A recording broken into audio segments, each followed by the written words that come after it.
everything we'll be covering. When we have conflict around money, it's not about the money. Otherwise, on financial issues, rich people would never fight. Instead, it's about things under the surface that we don't even realize are there. How money makes us feel, insecurities and fears, how we process things, and how our spouse does. These factors and what we assume about our spouse in the midst of them can cause either conflict or connection. They play out in little ways in our spouses and in ourselves every day, often without us seeing what is really going on. For example, suppose I call Jeff on the way home from a tiring day of meetings to suggest that I get Chinese takeout for the family. He pauses and says, "Well, I've got some chicken breasts from Costco in the fridge that I can grill instead. It'd be cheaper to just do that, okay?" Why does that bug me? And similarly, why might it bug him that I call and suggest takeout? The reasons have very little to do with money. I promise we'll share the real reasons in a later chapter. 5 realities under the surface.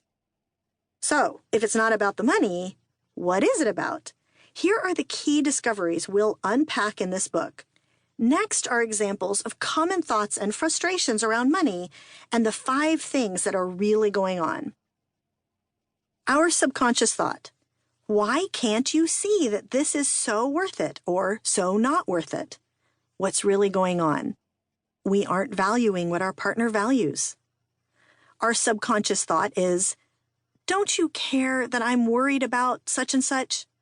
What's really going on? We have fears that our partner doesn't really comprehend, and we're using money to try to relieve them, which may be making our partner's fears worse. Our subconscious thought might be, you're not the boss of me. I just want to handle money the way I want to handle money. What's really going on? Subconsciously or even consciously, we are resisting being fully one in marriage, and it's coming out in how we think about and handle money. Our subconscious thought, you're not listening, or what are you thinking? What's really going on?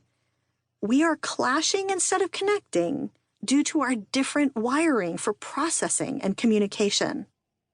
Our subconscious thought might be, it's so obvious why we should or shouldn't do such and such. I can't believe you don't agree. What's really going on? We're having a knee-jerk reaction to something because of wrong assumptions about money or our spouse. Our money frustrations with our spouse are actually signals to look deeper, to see the real issues under the surface. Once our eyes are opened, everything changes.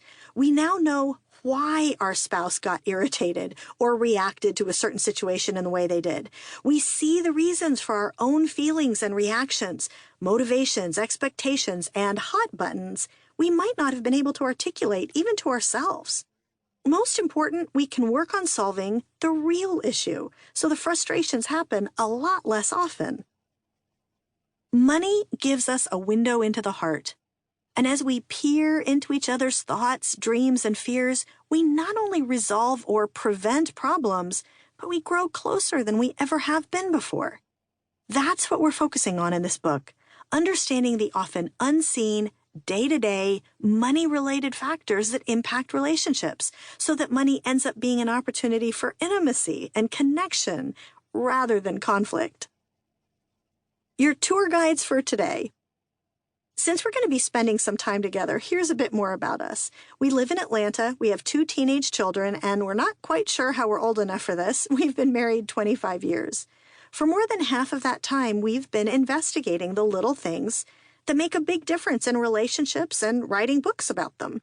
These have all been based on extensive nationally representative research studies. This book is the culmination of the 10th such study we've conducted since 2003.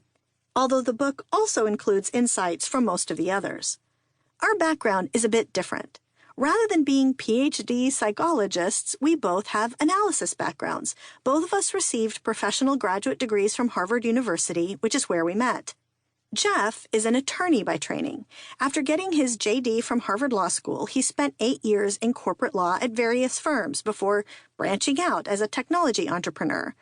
I got a master's in public policy with a concentration in business and then worked on Wall Street as a financial analyst. When Jeff and I moved